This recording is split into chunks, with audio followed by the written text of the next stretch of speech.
जहांगीर ने औरंगज़ेब के इरादों को पाश-पाश करके रख दिया है और समझ आ चुका है उसको कि नहीं भाई, उसको ज़्यादा देर तक ये नाटक नहीं करना है। बहुत जल्द आप देखेंगे कि वो खुद हर चीज़ को उगल देगा और कहेगा कि मैंने जो कुछ किया है सरासर गलत किया था और सब कुछ मैंने ही किया।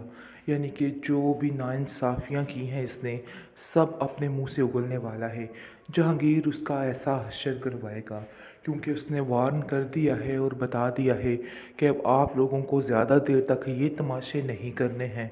बहरहाल बहुत परेशानी बढ़ चुकी है इन लोगों की और वो समझ चुके हैं कि मामला काफ़ी ख़राब है और इसको रफ़ा दफ़ा नहीं किया जा सकता, क्योंकि जैसे जैसे वक्त गुज़र रहा है गुड्डी काफ़ी परेशान और गहरी मुश्किल में फंसती जा रही है।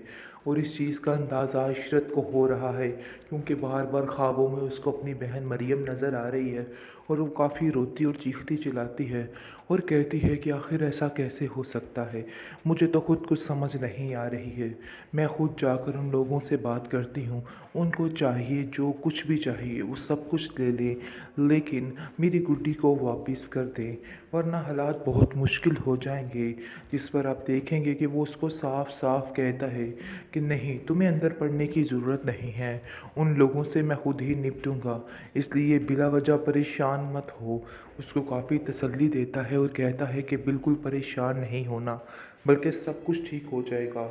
इस पर आप देखेंगे कि गुड्डी भी उधर काफ़ी परेशान है और सोचती है कि इससे बेहतर था कि मैं वहीं पे मर जाती, यहाँ पर ना ही आती, क्योंकि इन लोगों की सारी बातें उसको पता चल जाती हैं और वो नासिर के साथ कॉन्टैक्ट भी नहीं कर सकती कि आखिर वो क्या करे और क्या ना करे।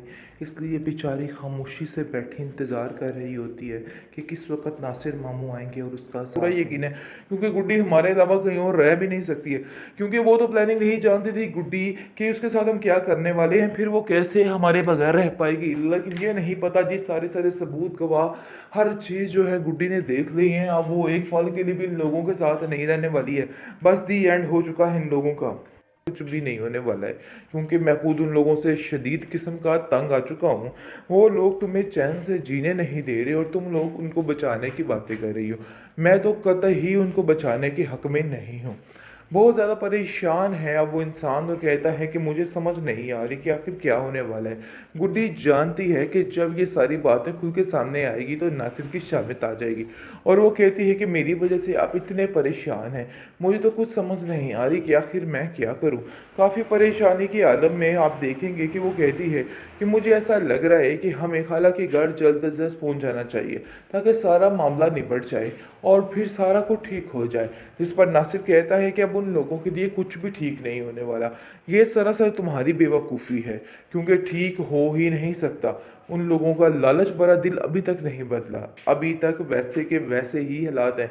इसलिए तुम्हें बिला वजह परेशान होने की कोई भी ज़रूरत नहीं है। टेंशनें मत पालो, टेंशनें मत लो, यानी कि अब तुम्हारा वक्त सोचने का नहीं, सुकून से जीने का है, इसलिए बिल्कुल भी परेशान मत हो। जिसको सुनकर वो कहती है, परेशानी वाली बात तो है ना, जब तक मैं अपनी खाला के पास नहीं पहुंच जाती हूँ परेशानी ही परेशानी है, क्योंकि मैं जानती हूँ कि सबसे ज़्यादा सेफ मैं पर हूँ। वैसे मामू जान, आपका बहुत शुक्रिया, आपने मेरा यहाँ तक बहुत ज़्यादा साथ दिया है, इसके लिए मैं आपका ये एहसान सारी ज़िंदगी नहीं भूलूंगी। जिस पर वो कहता है कि नहीं, ये मेरा फ़र्ज़ था, अगर तुम्हारी जगह और भी कोई मज़लूम होता तो मैं उसके साथ यही करता, क्योंकि तुम्हारा और कोई भी साथ देने वाला नहीं था, इसलिए मुझे ये सब कुछ करना ही था। बिला वजह की टेंशन मत लो, सब ठीक हो जाएगा। अब आया ऊंट पहाड़ के नीचे। अब असल मज़ा आएगा इस शाजिया को और औरंगज़ेब को, जो बहुत ज़्यादा इधर उधर हवाओं में उड़े थे कि बस सब कुछ उनके हाथ आ गए। लेकिन जी, ये आपकी बहुत बड़ी गलतफहमी थी, ऐसा वैसा कुछ नहीं होना। आप जाइए और जेल की चक्कियाँ पीसिए, सारी ज़िंदगी जेल में दिखे खाइए, क्योंकि जहांगीर ने अब ऐसा काम किया है कि ये लोग दंग रह जाएंगे कि आखिर हुआ क्या है। क्योंकि बहुत ज़्यादा परेशानी के बाइस करके मामला काफ़ी ख़राब हो गए थे, लेकिन जहांगीर को समझ आ गई थी कि ये लोग गुड्डी के पक्के दुश्मन हैं। दुश्मनी तो जहांगीर ने भी निभानी चाहिए, लेकिन जी अब समझ आ चुकी है कि वाकई में गुड्डी को किसी न किसी मुश्किल मुश्किल में फँसाया जा रहा है।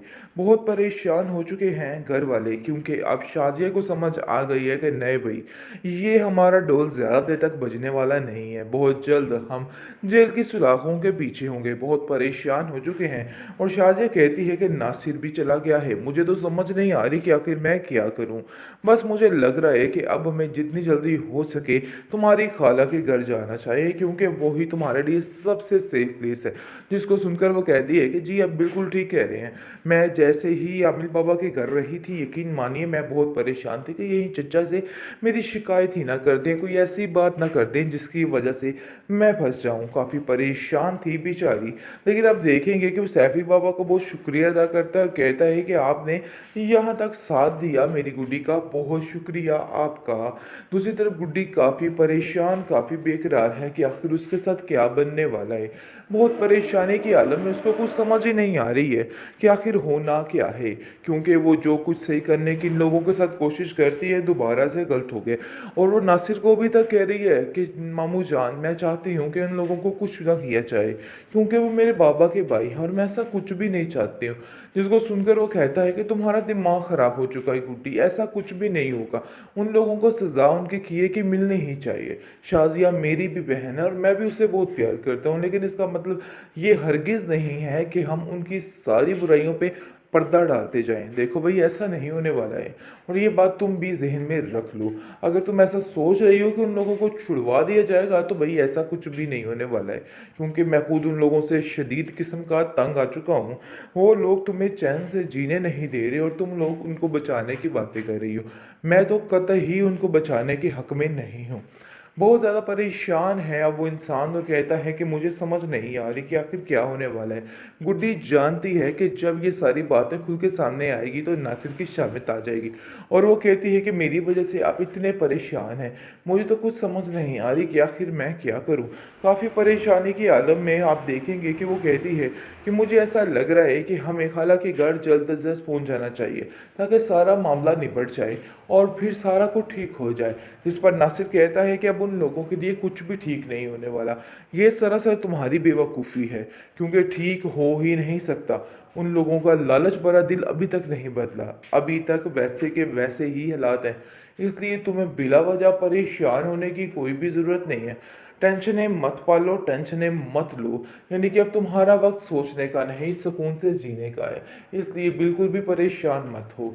जिसको सुनकर वो कहती है, परेशानी वाली बात तो है ना, जब तक मैं अपनी खाला के पास नहीं पहुंच जाती हूँ परेशानी ही परेशानी है, क्योंकि मैं जानती हूँ कि सबसे ज़्यादा सेफ मैं पर हूँ। वैसे मामू जान, आपका बहुत शुक्रिया, आपने मेरा यहाँ तक बहुत ज़्यादा साथ दिया है।